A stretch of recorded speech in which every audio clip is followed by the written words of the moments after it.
This is The Toss Up, where we take a look at some of the topics facing the world of college sports and give a little bit of history behind some of them.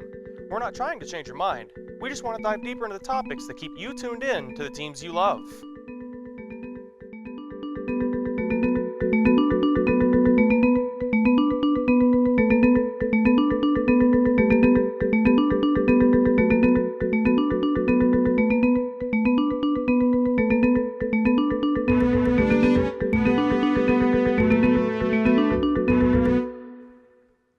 College athletics has been broken up into groups called conferences for decades because it simplifies the scheduling process across all sports, as well as allowing teams to create and play under a structured set of rules. Teams were originally grouped into conferences based on geography. The Big Ten was in the Midwest, the SEC was in the Southeast, and the ACC was along the East Coast. As time has passed, conferences have realigned based on media deals and other factors. In 1921, the Southern Conference decided to bring their basketball teams together in Atlanta, Georgia for a tournament. This tournament would decide the best team in the group, with some teams playing each other for the first time.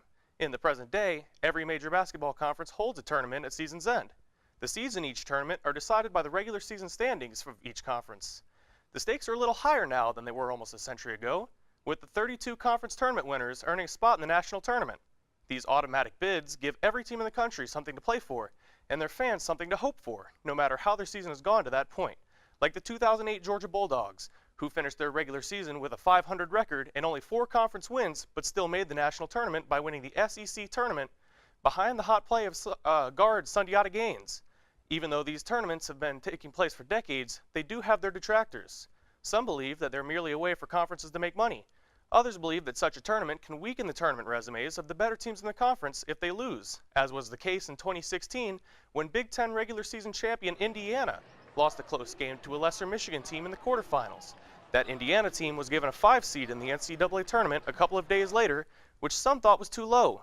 Considering all of the factors, should conferences continue to hold these tournaments, or should they abandon the practice? Joining me on the panel this week is WIUX co-sports director Eddie Cotton, Inside the Hall's Haley Hernandez, and WIUX broadcaster David Sugarman. So, should we be having conference tournaments in basketball? I believe no, because very frankly, particularly for the smaller conferences that usually only send one team to the tournament, it sends the message your regular season does not matter. Usually when we look at a team for the NCAA tournament, we go off their body of work. How many top 50 wins do they have? Who have they beaten on the road and who have they lost to at home? Here, all that matters is, can you win 3 games or 4 games in a row and get hot, which sends the wrong message. A team like Belmont just went 15-1 in their conference schedule in the Ohio Valley, but because they lose 1 game to a Jacksonville State team that goes 9-7 in the conference, they don't get to go to the tournament. I think the tournament is supposed to be, in a perfect world, the 68 best teams, and we're knowingly taking the risk of not sending the best teams and the best chance for upsets and great games when we take the risk of not sending the regular season champion. All right, well, the regular season does matter in some of these tournaments because if you get a higher seed, you get a first round bye, you get a second round bye in some cases. So it's not always necessarily that they don't matter, it's just that, especially in smaller conferences, they are a little less important. Because, they only send 1 team. We only get 1 team from the Southern Conference. But in the Big Ten, it matters a little more. Because, 4 or 5 teams are going to the tournament. Not every year, but most years. But I think that sends the wrong message. I mean, if you looked at another league, look at, say, professional sports, look at the NBA. And if I said to you, the Nets or the Lakers or somebody who's 20-60 with 2 games to go, if you win your last 2 games of the regular season, you now get in the playoffs. Well, that doesn't make sense. They haven't earned a right to be in the playoffs. And I think that's the message that it's sending. And the same goes for the Power 5 conferences. If a Penn State or a Nebraska or a Rutgers, somebody in that bottom 4 of the Big Ten, can somehow muster up 5 wins in a row to go to the Big Ten tournament, that's not, they really didn't deserve it just because they got hot once. Somebody on their team gets hot. Maybe the 1 seed has a guy that gets injured or suspended. It's not reflective of the entire body of work. We always ask, what does the resume look like? A resume is an entire season, not a small stretch of games at the very end. That's a great point, David, but college basketball isn't the NBA. Okay. In college basketball, the greatest thing about the entire sport itself is parity and chaos. That's why March Madness is called March Madness, because it's mad and crazy. If you get rid of conference tournaments, you're getting rid of a bunch of chaotic, crazy moments. Look at UConn, 2011. Kemba Walker and the UConn Huskies are 9-9 in conference going into conference play, going into the end of conference play, the Big East tournament, and they're not going to make the tournament if they don't make a run. Kemba Walker comes in there, averages 23 points a game throughout the tournament. They go on a chaotic run full of crazy momentum and crazy plays and crazy moments, including an incredible buzzer beater against Pitt, and then they go on to win the NCAA tournament, proving that they were the best team in that tournament. If you get rid of the conference tournaments, you don't have moments like that. You don't have chaos like that. And where's the fun in that? The NBA is a different product. It's understandable you need to reward the regular season in the NBA. But with the chaos and craziness that is March Madness, why would you want to get rid of conference tournaments? But let me ask you this. Do you think that opens up the possibility of you're sending teams that don't have as much of a chance to make that chaos? Like just the other night, it was Milwaukee was playing in the Horizon League tournament, and they lost, so they're not going to the NCAA tournament. But had they won, they would have gone with 23 losses. I believe 11 or 12 wins, so a really not a good basketball team. Would have they really had the chance to make that chaos versus the one seed in the whoever was in the Horizon League? And you look at other examples like that, like Monmouth, who won their last 16 games of the regular season, but because they lose in the MAAC tournament to Siena, they don't get to go because they lose one game by 4 points. Wouldn't you argue that if you want that chaos, the better chance to get that is send the best teams, particularly from these small conferences? Because the conference tournaments, that's why I think it hurts the most. I don't think it hurts the teams from the Big Ten and the Power Five because they got at-large bids to be game more often than not in conferences like the MAAC or the Ohio Valley. You're getting one team. I understand that concept, but if you look at that Milwaukee team, it did take them a few wins to get into that conference tournament championship game. They did have to win 3 games in a row, proving that if they're put in a tournament setting like the NCAA tournament, they certainly have the opportunity and the chance to potentially make a run and cause that chaos.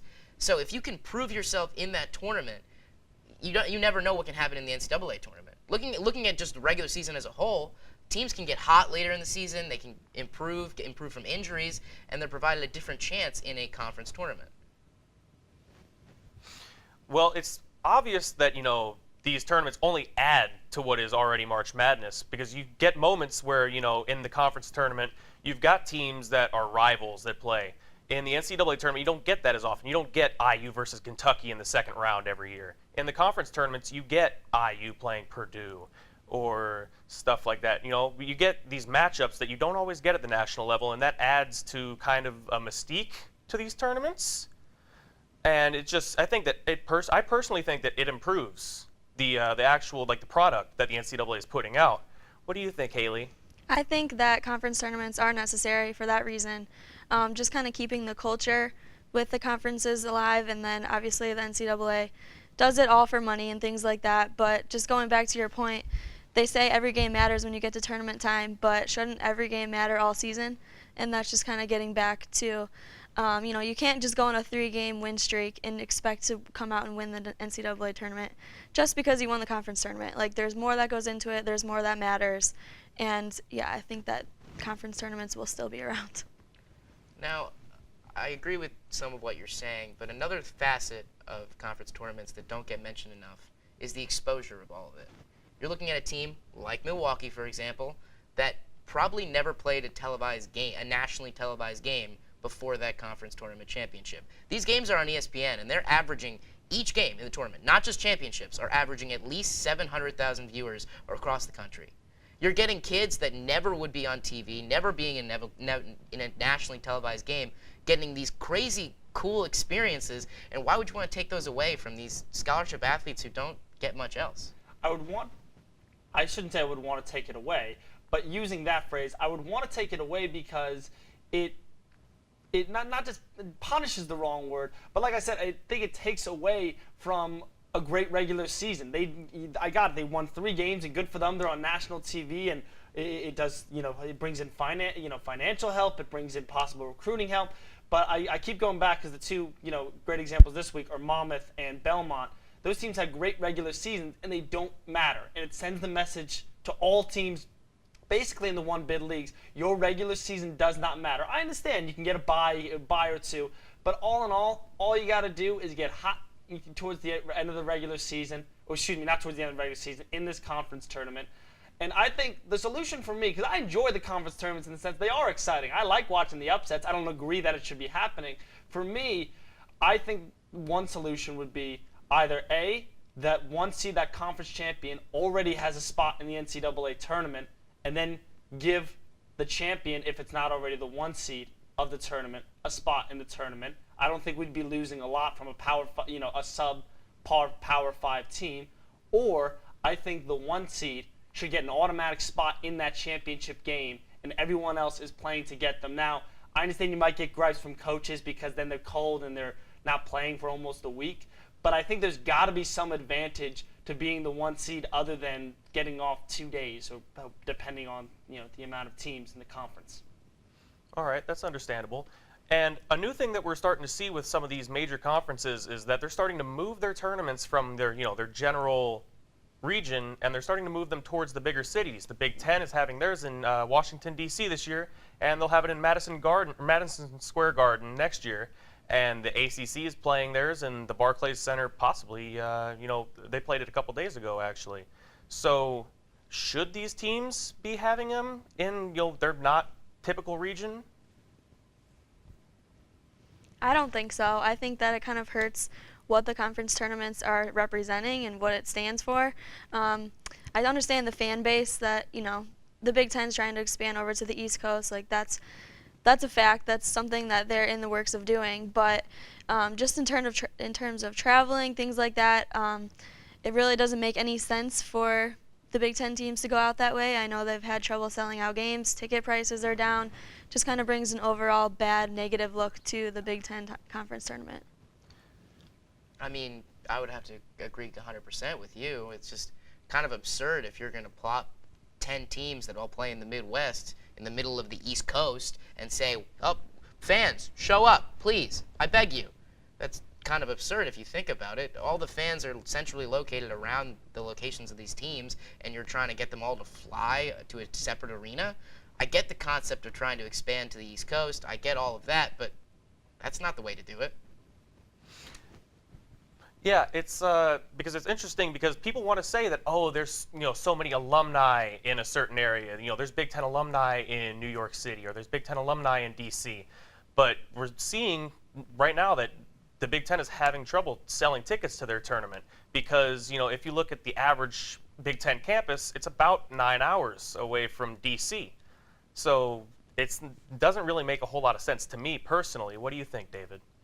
I agree. I mean, I know we're supposed to disagree on this show, but I pretty much 100% agree with all of you guys. I understand what they're trying to do, but I think the Big Ten is a little full of itself when they do something like this because I think they just assume, well, we're the Big Ten, and if we go somewhere, people will come and watch. That's not the case, not just because the Big Ten is down this year, but the fact of the matter is they don't have, what you just said, they don't have a great base out there.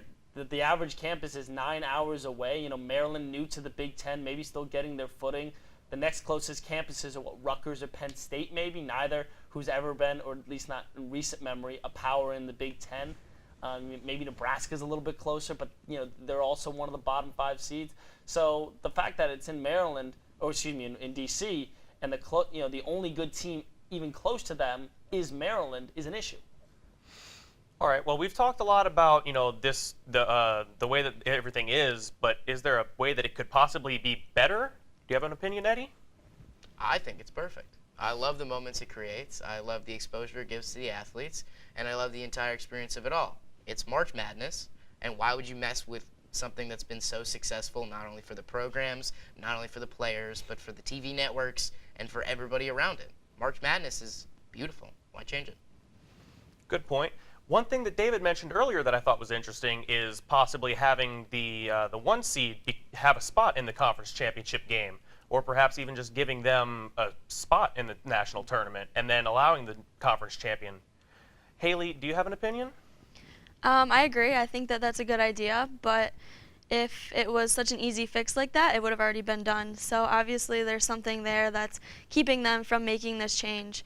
I think it would definitely help some of the lower conferences outside the Power 5 that do only get that one representative, while the Big Ten's bringing, 5 schools, the ACC's bringing 6 schools, stuff like that.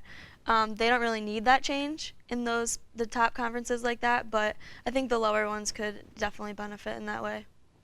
Yeah, I think Haley really hit it on the head. That's really what I was getting at, was the conference tournaments, they're only really harmful to the teams that only get one, they usually only get one representative from them. Because could you imagine if Indiana last year was the 1 seed in the Big Ten tournament, they lose in the first game off a buzzer beater after winning the Big Ten in the regular season.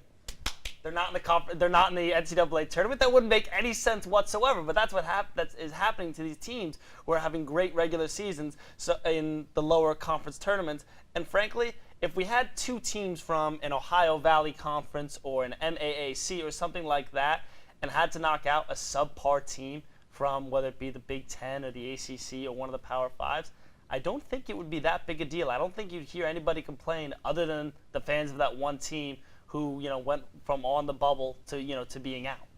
But what you do with that is you eliminate a team that was close to the bubble, like, for example, last year, Syracuse. Mm-hmm. Syracuse would not have made the tournament under your new rules. Syracuse, one, is a huge market, huge revenue possibilities rather than any mid-major school, and they made it to the Final Four.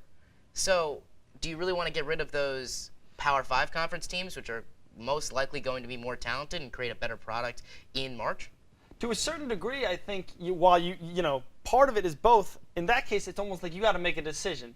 Do you want to make money, or do you want to do what's right?